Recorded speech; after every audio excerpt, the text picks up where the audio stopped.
जय हिंद प्यारे बच्चों, मैं ताहिर खान एक बार फिर से आपका स्वागत करता हूं एग्जामपुर ऑफिशियल ऐप पर। और आज बेटा हम करने जा रहे हैं हाइट एंड डिस्टेंस के क्वेश्चंस। तो जैसा कि कल मैंने कंसेप्ट आपको बताया था, उसी कंसेप्ट पर बेस्ड आपको क्वेश्चंस करने हैं।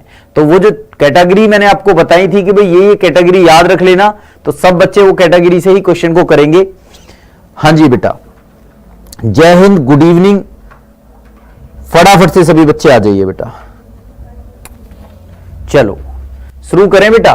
तो देखो, मैंने कुछ बातें आपको बताई थी, वो बातें जो मैंने आपको बताई थी वो क्या थी, उनके बारे में भी दोबारा से एक बार डिस्कस कर लेते हैं। कोई बात नहीं, ताकि आप अच्छे से चीजों को सीख पाएं। मैंने आपको बताया था कि भैया जब कभी भी एंगल दिया जाए 30 डिग्री का, तो ये होता है 1, ये होता है √3 और ये होता है 2। जब कभी भी बेटा एंगल दिया जाए 45 डिग्री का, तो ये होता है 1, ये होता है 1 और ये होता है √2।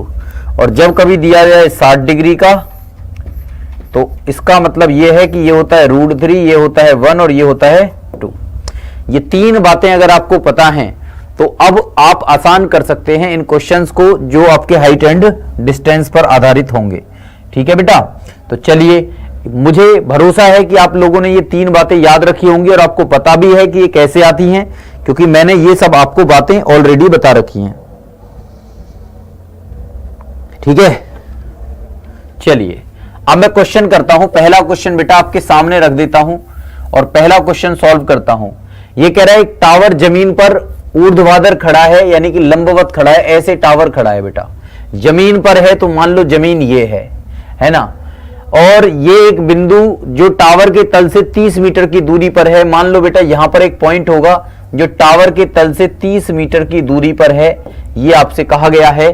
तो इस बिंदु से टावर के शिखर का उन्नयन कोण बेटा 45 डिग्री है। मान लो ये आपको दे रखा है 45 डिग्री, टावर के शिखर का उन्नयन कोण, यानी कि यहां से कोई बंदा देख रहा है यहां पर, तो उन्नयन कोण 45 डिग्री है। तो टावर की ऊंचाई पूछ रहा है बेटा, ये h पूछ रहा है। तो आप मुझे बताओ कि 45 डिग्री पर बेटा ये 1 होता है, तो ये भी तो 1 होता है। और 1 यूनिट की वैल्यू कितनी दे रखी है? 30 दे रखी है। तो इसका मतलब यहां पर भी इसका वैल्यू कितना होगा? 30 होगा। इसका भी वैल्यू कितना होगा? 30 होगा। h की वैल्यू भी कितनी होगी? 30 होगी, क्योंकि 45 डिग्री पर हाइट और बेस दोनों बराबर होते हैं। हाइट और बेस बेटा दोनों बराबर होते हैं, तो अगर ये 30 दे रखा है तो ये भी 30 हो जाएगा। 45 डिग्री पर सीधी सीधी बात जो अभी हमने सीखी थी उसी के हिसाब से हमने डायरेक्टली बता दिया। ठीक है,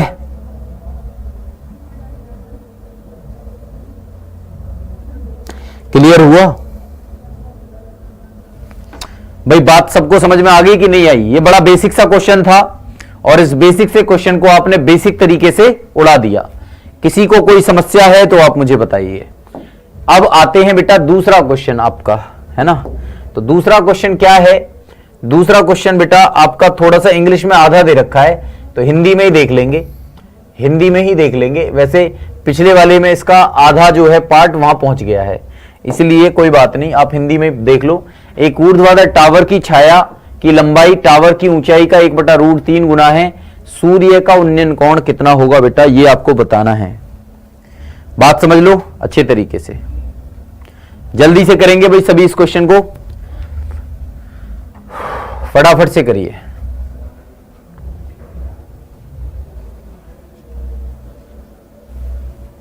बेटा क्लास स्टार्ट हो चुकी है। सत्यम, क्या दिक्कत आ रही है आपको?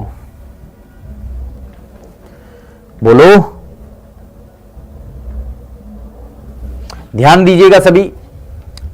भाई यहां पर एक ऊर्ध्वाधर टावर है और यहां पर मान लो कोण बन रहा है, सूरज का उन्नयन कोण बन रहा है कितना? 1/√3 गुना बन रहा है ऊंचाई का, है ना बेटा। ये कह रहे हैं कि जो छाया है ना बेटा, जो छाया है, मान लो ये सूरज है, यहां पर ये क्या है? सूरज, सूरज है। और सूरज का जो उन्नयन कोण बन रहा है, मान लो ये थीटा बन रहा है।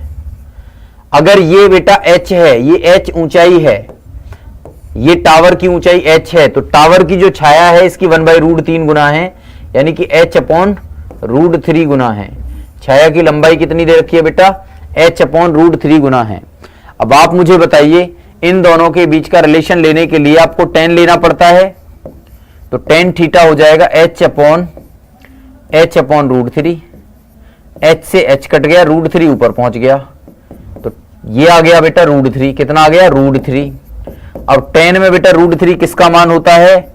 tan में √3 होता है tan 60 का मान। तो इसका मतलब थीटा की वैल्यू कितनी आ गई? थीटा की वैल्यू आ गई 60 डिग्री। कितनी आ गई बेटा?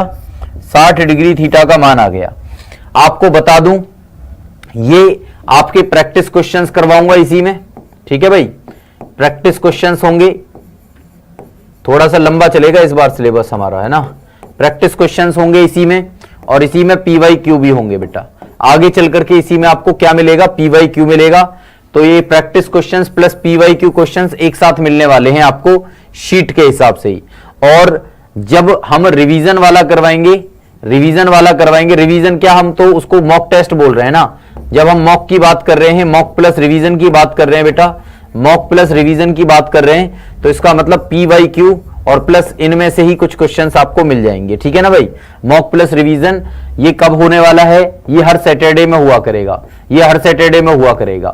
और आपको पता है पिछले मतलब अगले सैटरडे में क्या होने वाला है? अगले सैटरडे में ट्रिग्नोमेट्री का होने वाला है, ये मॉक प्लस रिवीजन PYQ के हिसाब से, ठीक है।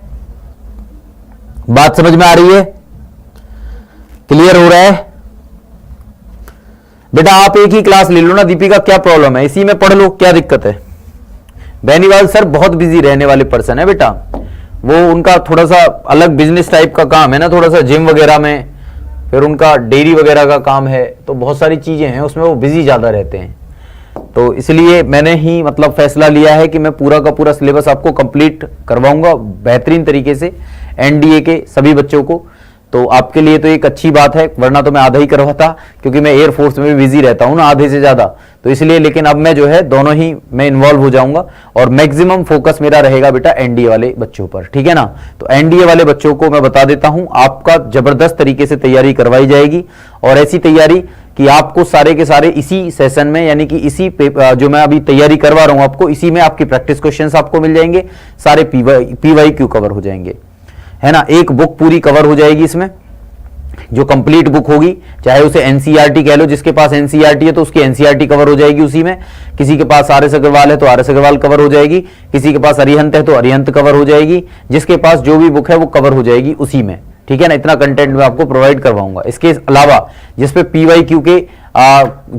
PYQ की सीरीज है या PYQ के क्वेश्चंस हैं, तो वो PYQ के सारे क्वेश्चंस, यानी कि 2015 से लेकर के और 2000 अब तक के 21 तक के सारे क्वेश्चंस को कवर करवा दिया जाएगा बेटा। नोट करने का टाइम आप ले सकते हो, लेकिन आपको मैं बता देता हूं नोट करने में आपको क्या करना है बेटा। मैं आपको इसको रिटन PDF प्रोवाइड करवाता हूं ना डेली, तो आप कर लिया करो, नहीं तो कोई बात नहीं, आपको 1-2 मिनट दे दिया करूंगा।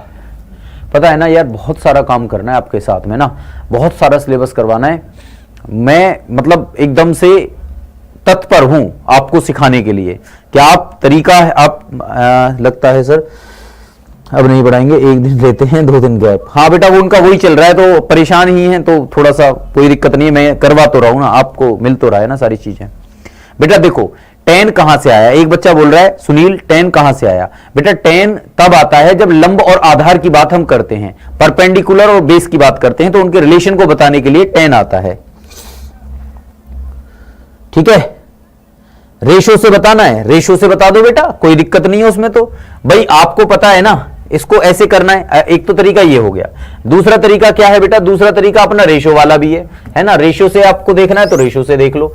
भाई आपको क्या कहा गया कि जो ऊंचाई है वो ऊंचाई का 1/√3 है। मान लो ऊंचाई बेटा 1 है, भाई tan थीटा जब निकालोगे तो इनका रेशो ही निकलेगा ना। भाई ऊंचाई मान लिया 1 है और छाया जो है वो उसका 1/√3 है, तो इसका मतलब √3 ऊपर पहुंच गया, तो ये tan थीटा बराबर √3 आ गया, तो थीटा बराबर 60 आ गया। बस खत्म होगी बात। ऐसे कर लो, बात समझ गए। चाहे तो आप इसको ऐसे भी कर सकते थे, h मानना जरूरी थोड़ी ना था। आप ऐसे सोच लेते ये 1 है तो ये 1/√3 है, और इन दोनों के बीच का कोण थीटा निकालना है आपको। भाई tan थीटा ही तो निकालना है। इन दोनों के बीच में रिलेशन कौन देता है? tan। तो tan बराबर 1/1/√3, और √3 ऊपर पहुंच जाता और आपका आंसर हो जाता। क्लियर ही तो है, आसान ही तो है यार, क्या फर्क पड़ रहा है? इसमें भी देखो सेम ही क्वेश्चन है, ये भी सेम ही क्वेश्चन है। अब जरा ध्यान देंगे सभी बच्चे भाई। अब इस क्वेश्चन को अब की बार आसान तरीके से बताता हूं, है ना। अब की बार ऐसे नहीं मानते अपन भाई। रूट 3 गुना है भाई, एक ये है तो ये रूट 3 है। बात सिंपल सी बात है। अगर ये एक है तो ये उसका रूट 3 गुना है, एक का रूट 3 यानी कि रूट 3 हो गया। अब टेन थीटा निकालना है भाई। इन दोनों के बीच में कौन एंगल देता है? टेन ही तो देता है, लंब और आधार के बीच में। तो 1/√3 हो जाएगा। और 1/√3 किसका होता है? टेन 30 का होता है। तो थीटा कितना हो गया बेटा? 30 डिग्री। देखो हवा में उड़ा दिया क्वेश्चन की नहीं उड़ा दिया? बताओ किसी को कोई समस्या है तो? बी ऑप्शन करेक्ट हो गया।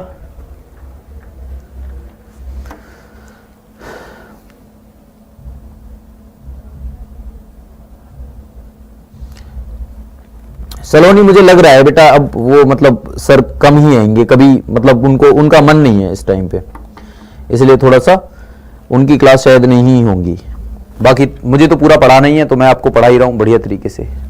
सर रेडियन वाला कंसेप्ट नहीं पढ़ाया जाएगा? नहीं, बिल्कुल पढ़ाया जाएगा बेटा। रेडियन वाला कंसेप्ट भी बिल्कुल पढ़ाया जाएगा।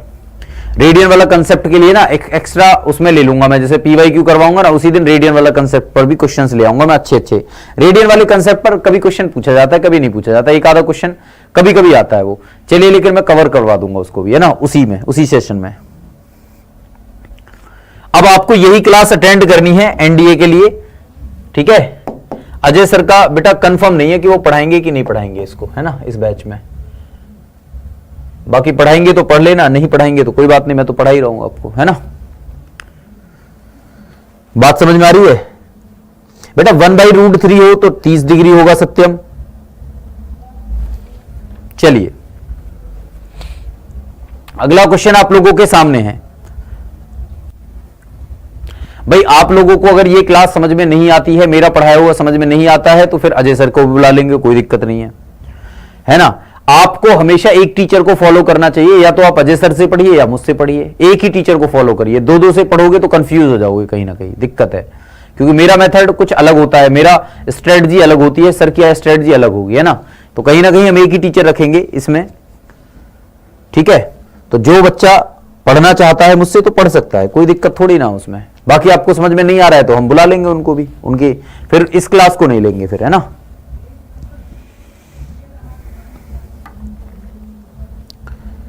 ठीक है। इनवर्स वाला तो होगा बेटा श्रेया, इनवर्स वाला तो अभी आएगा ना टॉपिक, इसके बाद प्रॉपर्टीज ऑफ ट्रायंगल के बाद फिर इनवर्स होगा बेटा, सब होगा सत्यम, सारी चीजें आप पढ़ाए जाएंगे, ठीक है। क्लियर हो गया? चलिए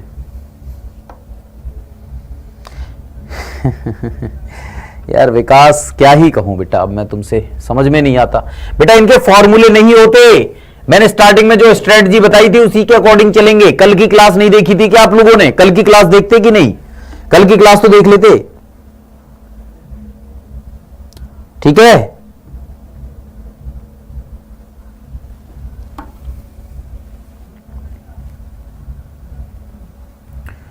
चलिए बेटा बुक लेना जरूरी है, एक बुक ले लेना कोई सा भी, ठीक है। आप RS अग्रवाल खरीद लो, सही है वो, और बाकी तो मेरा कंटेंट आपको प्रोवाइड करवा ही रहा हूं, मैं तो पढ़ाऊंगा बेटा, पूरा पढ़ाना है मुझे तो।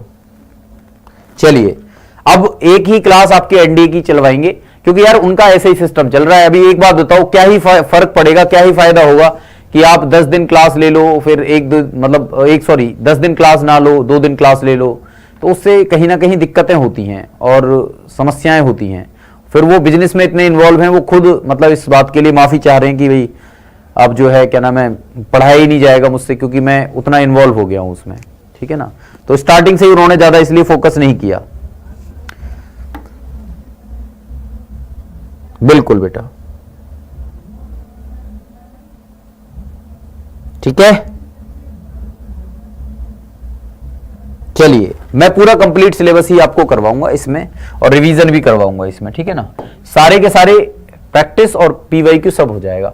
ये कह रहे हैं एक आंधी द्वारा टूटा हुआ एक पेड़ है जो कि जमीन से 30 डिग्री का कोण बनाता है बेटा। आंधी में एक पेड़ टूट गया है और जिसकी दूरी जड़ से 30 मीटर की दूरी है, तो पेड़ की ऊंचाई बताइए। बड़ा आसान सा क्वेश्चन लग रहा है यार मुझे ये।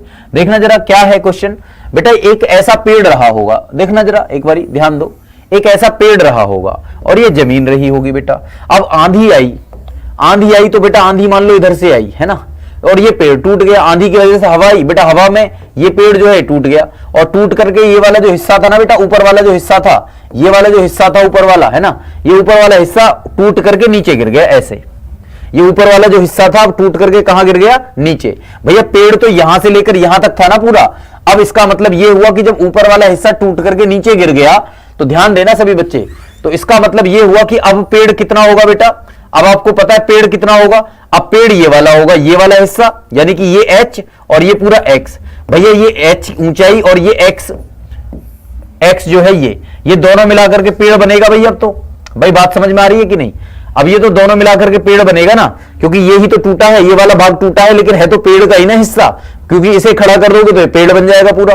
तो आपसे पेड़ की ऊंचाई पूछ रहा है। अच्छा, ये जड़ से 30 मीटर की दूरी पर है बेटा। यहां पर मान लो ये जड़ है और जहां पर ये भाग झुका है ये 30 मीटर की दूरी पर झुका है, तो ये यहां से यहां तक की दूरी 30 मीटर दे रखी है, और 30 डिग्री का कोण बना रहा है बेटा, ये 30 डिग्री का कोण बना रहा है। अब देखो रेशो से करना चाहते हो आप, भाई रेशो में 30 डिग्री के लिए ये 1 होता है, ये √3 होता है, और ये कितना होता है? ये 2 होता है। आपको पता है कि नहीं होता?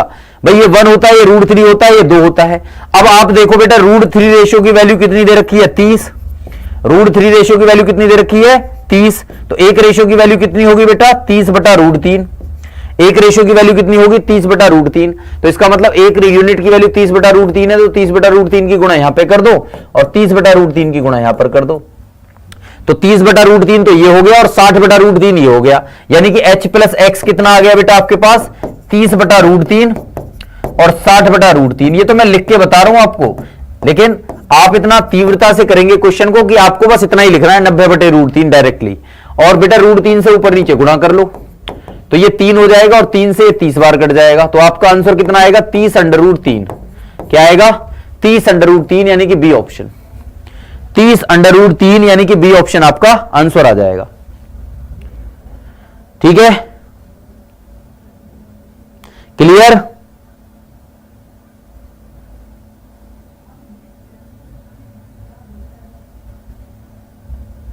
बिल्कुल विकास। चलिए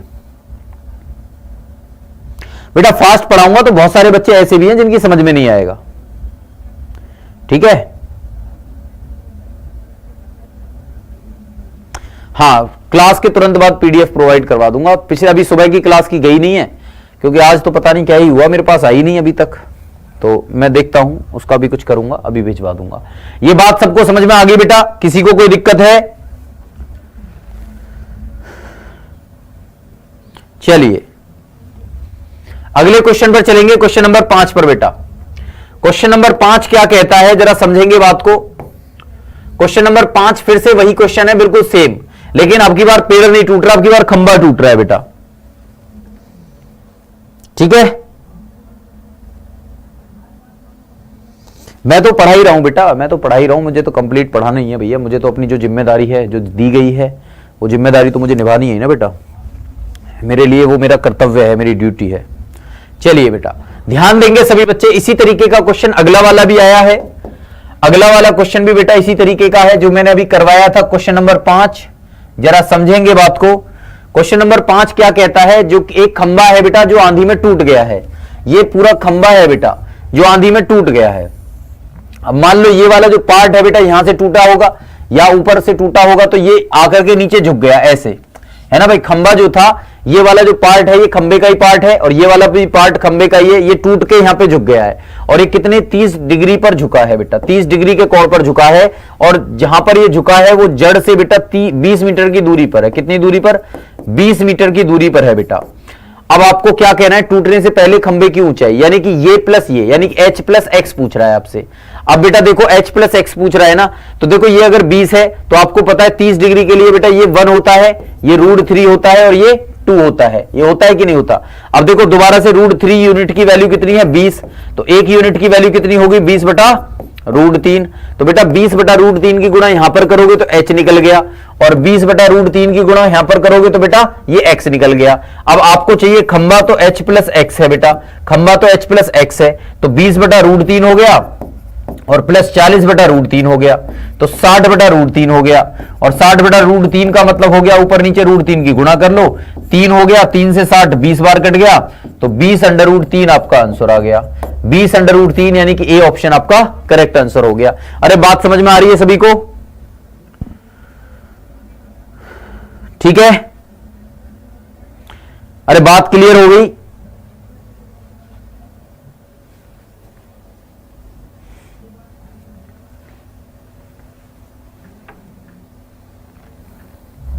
सर एक बार 10:30 से कर दो। लो जी 10:30 से कर देंगे बेटा, ये आपको नोट कर लेना है भाई, ये तो नोट कर लो पहले, सबसे पहले 10:30 से करना है तो 10:30 से भी करवा देता हूं, कोई फर्क थोड़ी ना पड़ेगा मेरे बच्चे उससे भी। देखो चलो इस डिब्बे में बंद करवा के करवा देता हूं 10:30 से ना, इस डिब्बे में बंद करवा के और 10:30 से करवा देता हूं। देखो बेटा 10:30 लोगे, 10:30 लोगे तो h/x हो जाएगा, h/20 हो जाएगा, है ना बेटा। 10:30 की वैल्यू 1/√3 होती है, तो h का मान कितना हो गया यहां से 20/√3 हो जाएगा। डायरेक्टली वैल्यू रख देना 1/√3, 20 उधर पहुंच गया, तो h की वैल्यू 20/√3 होगी। अब बेटा इसके लिए x के लिए और इसके लिए आधार और कर्ण के लिए लेना है, आधार और कर्ण के लिए ले लो तो cos 30 दे देगा। cos 30 कितना हो जाएगा, आधार मतलब 20 और कर्ण कितना है x, तो cos 30 का मान कितना होता है बच्चा, cos 30 का मान बताइए मुझे कितना होता है। cos 30 का मान होता है √3/2, √3/2 और 20/x, है ना भाई। तो 20 दूनी 40/√3, x का मान आ जाएगा, x का मान कितना आ जाएगा 40/√3। अब बेटा दोनों को जोड़ दो, h को और x को, 60/√3 आ जाएगा, रेशनलाइज करोगे खत्म हो जाएगा 20√3 पर। ठीक है, क्लियर हुआ सभी को क्लियर हो गया भाई ये क्वेश्चन। ये जो मैंने बताया है डिब्बे में, ये 10 लेकर के बताया, 10 और cos लेकर के, लेकिन आपको जो है ना बेटा ये वाला समझना चाहिए मेरे हिसाब से। आपको मैं ये लिख के दिखा रहा हूं, लेकिन जब आप प्रैक्टिस करोगे ना तो ये सब कुछ लिखोगे नहीं, आप डायरेक्टली आंसर करोगे। अभी तो मजबूरी है मेरी, क्योंकि अगर नहीं लिखूंगा तो फिर आप रिपीट करोगे, तो इसलिए मुझे मजबूरी में लिखना पड़ रहा है, वरना तो मैं सीधा सीधा बताता भैया ये 20 है तो ये 20/√3 और ये 40/√3, 60/√3, 60/√3 का मतलब 3 से 60 20 बार कट गया, आंसर आ गया 20/√3, खत्म हो जाता क्वेश्चन। इतना था बस, और कोई दिक्कत नहीं होती आपको। समझ रहे हो बात को कि नहीं? चलिए याद कर लो, जो चीजें मैंने बताई है ना वो बड़े काम की हैं। धीरे धीरे लेवल की तरफ बढ़ेंगे बेटा। अभी पहले बेसिक क्वेश्चन कर रहा हूं, 6-7 तक बेसिक हैं, उसके बाद फिर बढ़ जाएंगे। बढ़ ही गए हैं। देखो एक पेड़ तूफान की वजह से टूट जाता है, टूटा हुआ भाग नीचे झुक जाता है, जिसमें पेड़ का शीर्ष जमीन को 30 डिग्री के कोण पर छू रहा है। पेड़ की जड़ और उस बिंदु के पेड़ जमीन को छू रहा है जो 8 मीटर है और पेड़ की ऊंचाई। अरे बेटा अभी सेम क्वेश्चन करवाया, कर लेना, बिल्कुल सेम क्वेश्चन है। चलिए क्वेश्चन नंबर 7 करिए। क्वेश्चन नंबर 7 करेंगे भाई सभी, जल्दी से करेंगे क्वेश्चन नंबर 7 को सभी। क्वेश्चन नंबर 7, अच्छा चलो ठीक है, क्वेश्चन नंबर 6 भी कर लो, वरना कुछ बच्चे ये कहेंगे कि सर जी ने पता नहीं क्यों ही छुड़वा दिया, है ना। चलो मैं डायरेक्टली करूंगा, लेकिन है ना भाई आपको पता है कि ये पेड़ टूट करके ऐसे झुक गया है, तो ये h और ये x पूछा है आपसे, डिग्री 30 है, आपको पता है कुछ दे रखा है यहां पर 8, ये 8 दे रखा है, तो आपको पता है ये 8/√3 होगा डायरेक्टली, और ये 16/√3 होगा। भाई 2 होता है ना यहाँ पर 1 होता है, तो 16 और 8 कितना हो गया 24/√3 हो गया, और ऊपर नीचे √3 की गुणा करोगे तो 3 से 24 8 बार कट जाएगा, तो 8√3 आएगा डायरेक्टली, 8√3 ये ऑप्शन। ठीक है, चलिए अगला क्वेश्चन करेंगे सभी। ये क्वेश्चन करना है, एक लड़का 100 मीटर लंबे धागे के साथ पतंग उड़ा रहा है, धागा पूर्णतः तना हुआ है, पतंग का उन्नयन कोण 30 डिग्री है, तो पतंग की ऊंचाई बताइए। बिट्टू आ जाएगा बेटा, इस पर कोशिश करनी है, इसको मेहनत करनी है, इस पर जब मेहनत करोगे ना आप, तो ये रेशो आपके लिए ना बहुत स्पीड से काम करवाएगा, आगे चल करके बहुत सारे क्वेश्चंस में ये रेशो लगने वाला है, ध्यान देना सभी।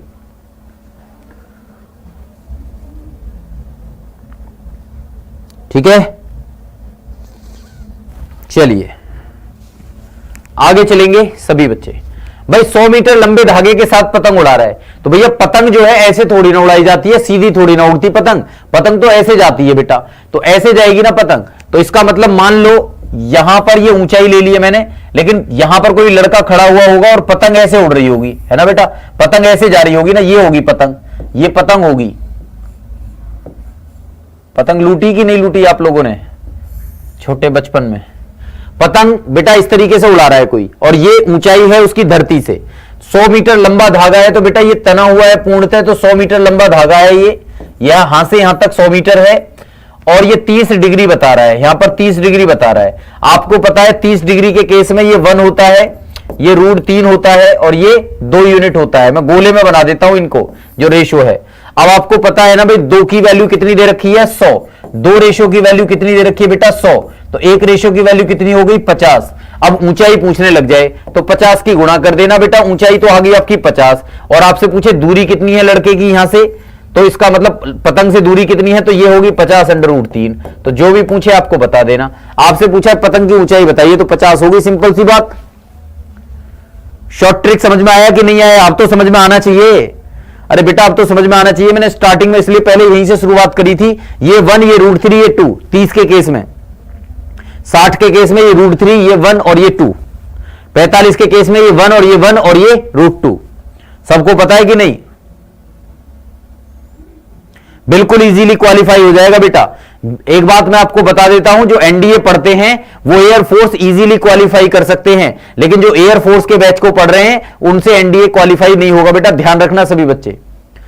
इसमें जो है ना, मैं एयरफोर्स वाला भी स्टार्टिंग देखो, जहां स्टार्टिंग मान लो इसमें अगर मैं 30 क्वेश्चन करवाऊंगा तो 30 क्वेश्चन में 15 क्वेश्चन एयरफोर्स वाले लेवल के होंगे, एयरफोर्स निकल जाएगा उनसे, और लेकिन 15 क्वेश्चन जो होंगे वो एनडीए लेवल के होंगे। तो ये दोनों एग्जाम्स को कवर करेगा ये वाला बैच जो है, और जो एयरफोर्स वाला बैच है वो केवल किसको बैच को कवर करेगा, वो एयरफोर्स को ही कवर करेगा, एयरफोर्स, नेवी, कोस्ट गार्ड के लेवल को। लेकिन एनडीए वाला जो है वो दोनों को कवर करेगा, सभी को कवर करेगा ये, है ना। तो इसलिए ध्यान रखना, क्योंकि बेसिक टू एडवांस होता है इसमें, एडवांस वाले में, इसमें एनडीए वाले में, है ना। तो चलिए अगले क्वेश्चन पर चलेंगे, और अगला क्वेश्चन बेटा बड़ा ही शानदार 8वां क्वेश्चन है। देखो 8वें क्वेश्चन में आपकी आंखें खुल जाएंगी। जरा बता दो मुझे, क्वेश्चन दमदार है, तो एक बार सभी बताएंगे मुझे क्या है भाई, इसका आंसर बताइए सभी बच्चे फटाफट से।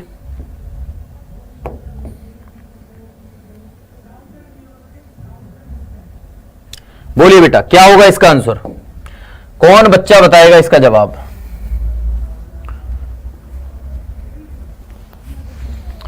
मुस्कान, रेशियो समझ में आ जाएगा बच्चा, रेशियो कोई दिक्कत नहीं होती। रेशियो में, रेशियो पता है आपको क्या करना होता है, रेशियो की तो 3 ट्रायंगल मैंने समझाए थे ना, 3 ट्रायंगल उनको पढ़ लेना, यानी कि जो पिछली वाली वीडियो है ना उसको पढ़ लेना, और स्टार्टिंग के 2-3 क्वेश्चन जो है उनको एक बार दोबारा 3 बार रिवीजन करना, अपने आप से कोशिश करना, 100% आ जाएगा।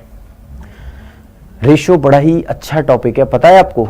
रेशियो का मतलब होता है कि भाई जैसे मैं और आप सहमत नहीं है किसी बात पर, रेशियो हमें सहमत करवा सकता है अपनी बात पर, है ना।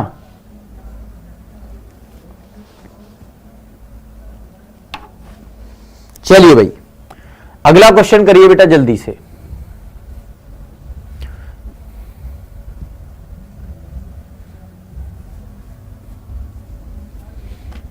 बेटा वो सारे क्वेश्चंस करवा रखे हैं मैंने, उसके क्या ही आंसर करोगे, अपने आप से करो ना उसे यार।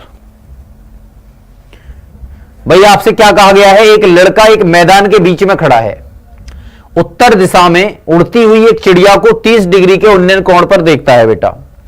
2 मिनट बाद वो उसी चिड़िया को दक्षिण दिशा में 60 डिग्री के उन्नयन कोण पर देखता है।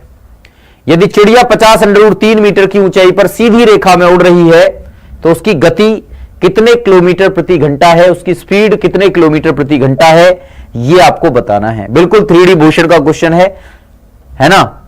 फिजिक्स में आपने शायद थोड़ा बहुत पढ़ा होगा इस तरीके का, कोई भी मतलब एक वो पढ़ा होगा फिगर, ठीक है बेटा। हाँ सैटरडे वाली क्लास देख लोगे तो उसमें रेशियो क्लियर हो जाएगा जो मैं पढ़ा रहा हूं, है ना। इसलिए बेटा कोई क्लास मत छोड़ा करो मेरे प्यारे बच्चे, कोई भी क्लास मत छोड़ा करो। अगर कोई भी क्लास छोड़ते हो तो फिर आप कनेक्ट नहीं कर पाओगे। आप मिस मत किया करो कोई भी क्लास, प्लीज आपसे रिक्वेस्ट है, मत किया करो मिस, ठीक है। निखिल मेरे बच्चे, मैंने स्टार्टिंग में लिखवाया था 3 ट्रायंगल नहीं बनाए थे, वो कंसेप्ट वही तो था वो। बिल्कुल बेटा सिद्धांत, बिल्कुल 100% हो जाएगा।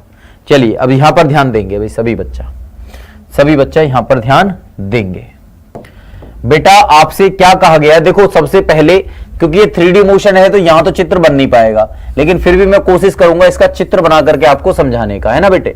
अच्छा क्वेश्चन है, अच्छे लेवल का क्वेश्चन है। जब ये क्वेश्चन आते हैं तो अच्छे अच्छों की बुद्धि हिला डालते हैं ना, वो छोड़ के आ जाते हैं क्वेश्चन को, लेकिन आप नहीं छोड़ोगे क्योंकि आप मेहनती बच्चे हो और आपको मैं उस लेवल से पढ़ाऊंगा कि ये भी आसान लगेंगी चीजें, है ना। ठीक है बेटा, ये भी आसान लगेंगी चीजें। क्या होगा जरा ध्यान देना। एक लड़का है जो मैदान के बीचों बीच खड़ा हुआ है, तो कोई बात नहीं बेटा, इसको बीचों बीच खड़ा करेंगे हम। यहां पर खड़ा हो गया। अब देखो आपको पता है बेटा, ये ईस्ट होता है, ये वेस्ट होता है, ये नॉर्थ होता है ऊपर की तरफ और साउथ होता है नीचे की तरफ, ये तो आपको पता है। अब ये पहले 30 डिग्री नॉर्थ की तरफ देख रहा है बेटा, 30 डिग्री नॉर्थ की तरफ देख रहा है। यहां पर खड़ा होकर के इसकी जो आंख है, यहां पर मान लो चिड़िया रही होगी कोई, यहां पर चिड़िया कोई रही होगी, तो 30 डिग्री नॉर्थ पर ये देख रहा है उसको, है ना बेटा। इस चिड़िया को कहां देख रहा है, 30 डिग्री नॉर्थ पर देख रहा है। फिर क्या हुआ, 2 मिनट के बाद चिड़िया यहां से यहां पहुंच गई इधर की तरफ, तो अब वो दक्षिण में पहुंच गई और दक्षिण में वो 60 डिग्री के कोण पर देखने लग गया इसको। मान लो चिड़िया यहां पर पहुंच गई होगी बेटा, तो ये 60 डिग्री के कोण पर इसको देखने लग गया, यहां पर 60 डिग्री के कोण पर। अब चिड़िया तो बेटा ऐसे उड़ के आई होगी ना, चिड़िया तो ऐसे उड़ के आई होगी, क्योंकि बेटा ये नीचे, ये ऐसे नहीं उड़ रही है चिड़िया की यहां पर ये सड़क पर चल रही है। ये जो चित्र है ये इस तरीके से ऊपर, इस तरीके से, है ना।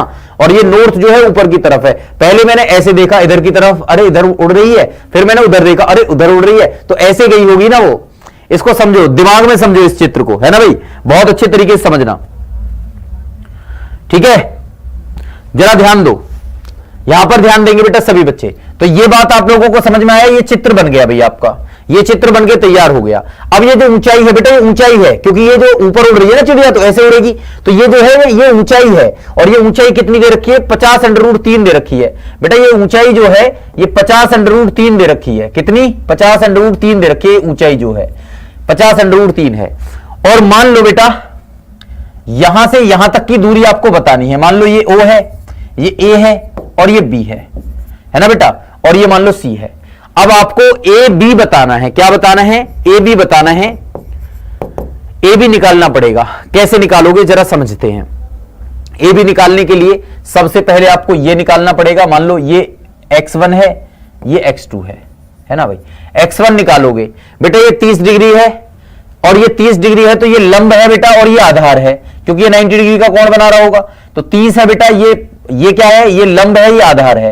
और ये 30 डिग्री के केस में ये 1 होता है, ये √3 होता है। ये 1 होता है बेटा, ये √3 होता है। √3 की वैल्यू कितनी दे रखी है, 50√3। √3 से √3 कट गया तो ये आ गया 50 आपका। कितना आ गया बेटा, ये 50 आ गया। और यहां पर देखो ये 60 है भाई, 60 के लिए ये लंब है और ये आधार है, तो आधार की जो वैल्यू है वो कितनी होती है, 1 और √3। अच्छा सॉरी, इसमें कितना हो जाएगा, ये थोड़ी सी गड़बड़ हो गई। हाँ, तो ये क्या हो जाएगा भाई, यहां पर देखोगे 30 डिग्री के लिए लंब, ये आधार, तो ये 1 और ये √3 है ना भाई। ये 1 होता है, ये √3 होता है। √3 रेशो की वैल्यू 1 की, और यहां पर देखो ये √3 रेशो की वैल्यू 50√3, एक रेशो की वैल्यू 50, तो 50 ही आएगा, सही बात थी। और यहां पर देखेंगे कि भाई ये लंब है और ये आधार है, और यहां पर क्या होता है, ये यहां पर होता है बेटा आधार की वैल्यू, यानी लंब की वैल्यू √3 होती है और ये 50√3 है। ये 1 रेशो की वैल्यू 50√3, 50√3 में √3 की गुणा करी तो 50√3 में √3 गुणा करोगे तो 5 या 15, 150 हो जाएगा। 50 और 150 कितना हो गया, 200 हो गया। टोटल दूरी कितनी आ गई, 200। भाई टोटल AB की दूरी कितनी आ गई, 200 आ गई। मैंने डायरेक्टली बता दिया, 200 आ गई। अब आपको क्या बताना है, ये 2 मिनट में दूरी तय करी है बेटा। 2 मिनट में कितना जाता है, 2 मिनट में जाता है 200 मीटर, 200 मीटर। और बेटा पर किलोमीटर पर घंटे में बतानी है, तो हमें 60 मिनट में बतानी है। तो 60 मिनट का मतलब 30 की गुणा इसमें करोगे तो 60 मिनट आ जाएगा, 60 मिनट आ जाएगा। और 60 मिनट में कितना जाएगा, तो बेटा 30 की गुणा इधर भी करोगे तो 3 दूनी 6, 6000 आ जाएगा, है ना भाई। कितना आ जाएगा, 6000 मीटर। और 6000 मीटर का मतलब होता है 6 किलोमीटर। तो इसका मतलब यह हुआ कि 1 घंटे में 6 किलोमीटर की दूरी वो तय करेगा। यह आपको पता लगाना है। डी ऑप्शन आपका करेक्ट हो जाएगा। बात समझ में आई कि नहीं, बोलो, क्लियर हुआ सभी को।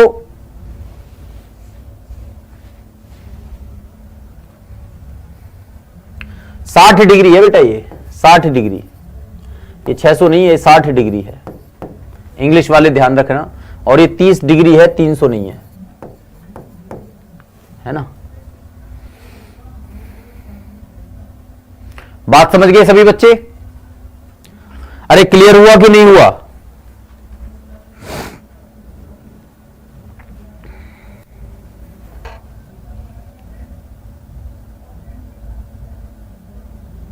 बेटा इसमें सारा क्लियर होता है अंशु, आप एनडीए में एनडीए का ही पढ़ोगे, चिंता क्यों करते हो, लेकिन सारा बेसिक के बिना थोड़ी ना क्लियर करवा देंगे। बेटा पाथ फाइंडर के क्वेश्चंस, वो प्रीवियस ईयर के क्वेश्चन सब हो जाएगा इसी में, मैं बोला ना जो भी आपके पास बुक है वो सब खत्म हो जाएगी, ठीक है, क्लियर।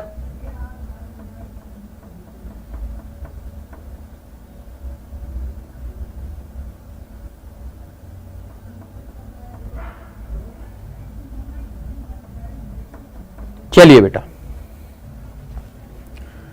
भाई बात सबको समझ में आ गई तो ठीक है, नहीं आ रही है तो मुझे बता दो, दोबारा देख लो, कोई बात नहीं। देखो मैं और अच्छे तरीके से समझा देता हूं बेटा, जब तक समझ में ना आए ना, जब तक पीछा मत छोड़ो किसी का भी, ध्यान दो। भाई ये 30 डिग्री है, ये 50√3 है, अगर मैं यहां पर tan 30 ले लूं, देखो tan से समझो, अगर मैं यहां पर tan 30 ले लूं तो tan 30 हो जाएगा बेटा, ये मान लो h है और ये मान लो x है ना भाई, ये मान लो x है और ये मान लो h है यहां से यहां तक। अगर मैं tan 30 लूं तो बेटा लंब बटे आधार होता है, यानी कि h बटे 50√3 हो जाएगा। tan 30 का मान होता है 1/√3 और ये हो गया 1/50√3, √3 से √3 कैंसिल हो गया, तो h का मान कितना आ गया 50, h का मान कितना आ गया 50, तो मैंने डायरेक्टली निकाला था 50। दोबारा सुनो, अब 60 डिग्री ले लो, नीचे वाले के लिए tan 60 लोगे तो tan 60 के लिए बेटा लंब बटे आधार यानी कि x/50√3 आ जाएगा, और tan 60 का मान होता है √3, तो √3 में 50√3 की गुणा होगी बेटा, तो ये x का मान निकल जाएगा। x का मान आ गया आपका कितना 150, x का मान आ गया 150। और बेटा यहां पर देखोगे AB जो है, AB जो है, जो AB है वो क्या है, h प्लस x है, h प्लस x है, तो h का मान तो है 50 और x का मान है 150, तो हो गया कितना 200। अब बेटा 2 मिनट में 200 जा रहा है, 2 मिनट में 200 जा रहा है, तो 60 मिनट में कितना जाएगा भैया 600 जाएगा, 6000 जाएगा, क्योंकि 2 मिनट में जाता है 200। भैया 60 लाने के लिए क्या करूं, 30 की गुणा कर दूं तो 60 मिनट आ गया, 60 मिनट का मतलब 1 घंटा। अब यहां पर भी 30 की गुणा करनी पड़ेगी, 200 में 30 की करी तो 6000 मीटर, 6000 का मतलब 6 किलोमीटर, 1 घंटे में 6 किलोमीटर जाता है, और 1 घंटे में चली गई दूरी को ही हम क्या कहते हैं, किलोमीटर प्रति घंटे में चाल कहते हैं, तो 6 किलोमीटर प्रति घंटा इसकी चाल रही होगी। बेटा दे रखा है 2 मिनट में, अरे दे रखा है मेरे बच्चे, ये बोल रहा है 2 मिनट, ये रहा यहां पर देखो 2 मिनट में बाद वह चिड़िया उसी दक्षिण दिशा में 60 डिग्री के उन्नयन कोण पर देखता है, ये दे रखा है ना आपको, ये दे तो रखा है सब कुछ, बात समझ में आ रही है कि नहीं, ये सब दे रखा है।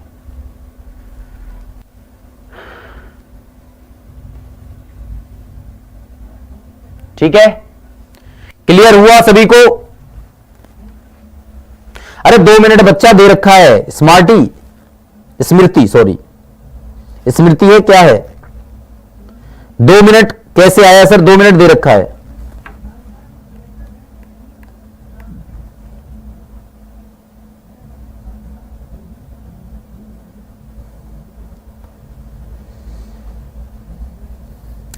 आपका कमेंट पढ़ लिया, ठीक है। अब एक बात बताइए, कोई किसी से जबरदस्ती पढ़वा सकते हैं क्या आप, ये बताइए आप मुझे।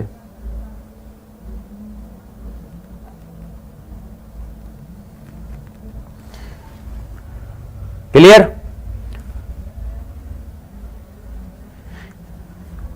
ध्यान देंगे सभी यहां पर, क्लियर हो गया सभी को। चलिए अगला क्वेश्चन करेंगे। अगला क्वेश्चन बताइए सभी बच्चे फटाफट से, 1-2 बार प्रैक्टिस करोगे ना, कोशिश करोगे तो सब समझ में आएगा आप लोगों को, है ना, ऐसा नहीं है कि आपको समझ में ना आए, सब कुछ समझ में आएगा।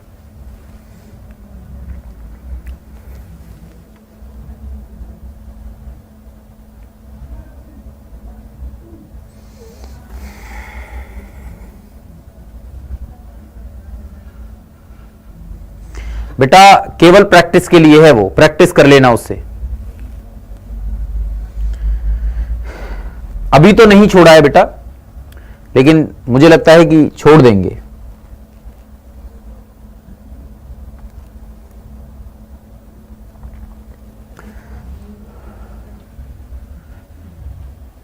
क्लास में रेगुलरिटी होना बहुत जरूरी होता है। देखो मैं आपको बता देता हूं, चलो क्लास तो चलती रहेगी, मैं आपको बता देता हूं क्लास का रेगुलर होना और फिर अच्छा कंटेंट होना, दोनों अपने आप में मायने रखती हैं दोनों चीजें।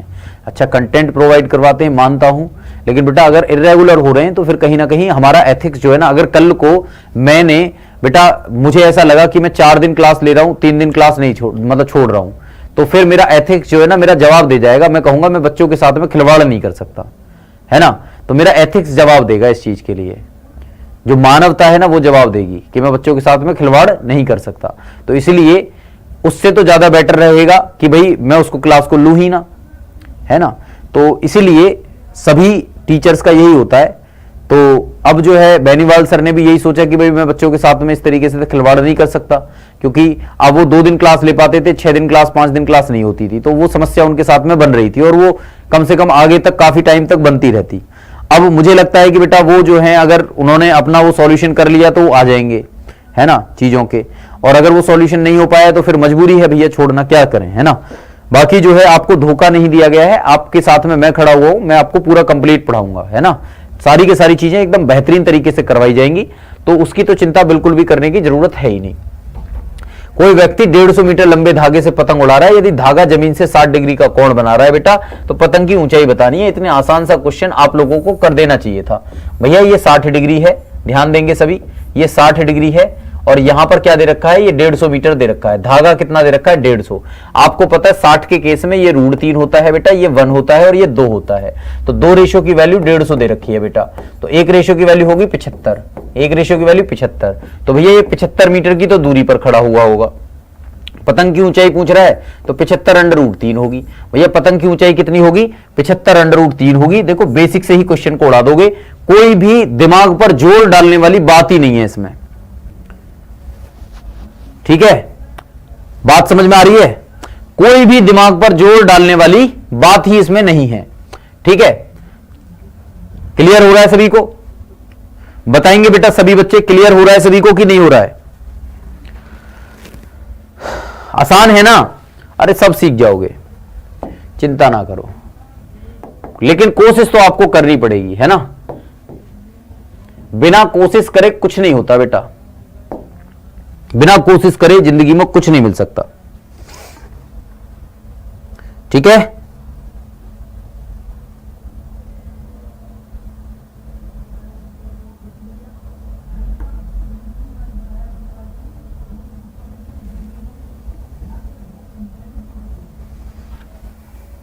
चलिए आगे से मैं ऐसे ही करूंगा, आंसर की भी डाल दिया करूंगा प्रैक्टिस वाले क्वेश्चंस में, ठीक है।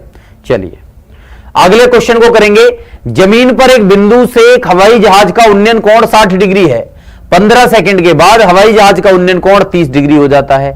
यदि हवाई जहाज 1500 √3 मीटर की ऊंचाई पर उड़ रहा है तो जहाज की गति बताइए कितनी होगी। बिल्कुल वैसा ही क्वेश्चन अभी जैसा मैंने करवाया था, ठीक है बेटा। 2 रेशो कैसे आया, चलिए पहले मैं आपको बता ही देता हूं कि वो कैसे आते हैं। भाई मेरी बात को समझ लो, तुम समझते हो नहीं, सोचते हो नहीं, बस लड़ते रहते हो मुझसे कि सर ये कहां से आ गया, ये कहां से आ गया, लेकिन मैं आपको बता के ही छोड़ूंगा, है ना।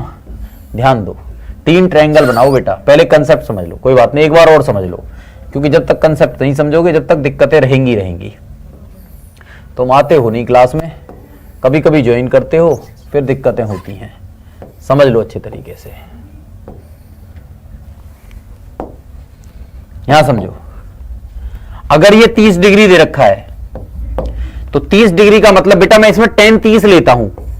बनाते कैसे हैं वो सिखा रहा हूं। tan 30 लेता हूं क्योंकि इन दोनों के बीच में ले लो, हालांकि कुछ भी ले सकते हो, tan ले लो, sin ले लो, cos ले लो, कुछ भी जो तुम्हारा मन करे वो ले लो। मैंने tan ले लिया, अब मैंने tan ले लिया बेटा, तो tan 30 क्या होता है, 1/√3 होता है। सब जानते हो कि नहीं जानते, tan 30 क्या होता है, 1/√3। लेकिन tan 30 परपेंडिकुलर अपॉन बेस भी होता है, यानी कि लंब बटे आधार भी होता है। क्या होता है बेटा, लंब बटे आधार भी होता है।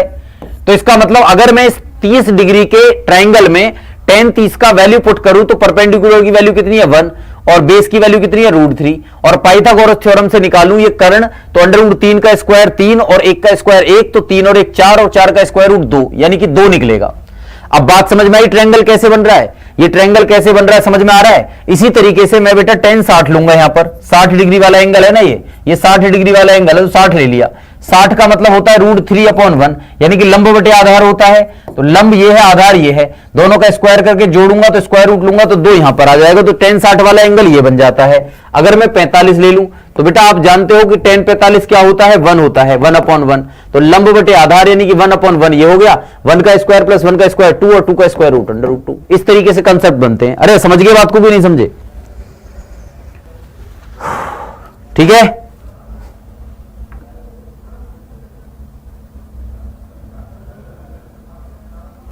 बात क्लियर? चलिए एक बार मैं आपको क्या काम करूंगा, जब कल की क्लास होगी ना तो 8 नंबर से दोबारा से शुरू कर दूंगा। आज एक काम करते हैं, यहीं तक छोड़ते हैं, क्योंकि आप कंसेप्ट को अच्छे तरीके से समझ लो, पढ़ लो, सीख लो। इसको आप होमवर्क में कर लेना, है ना। सेम वैसा ही क्वेश्चन है जैसा 8वां था, 8वें की तरह ही है लगभग।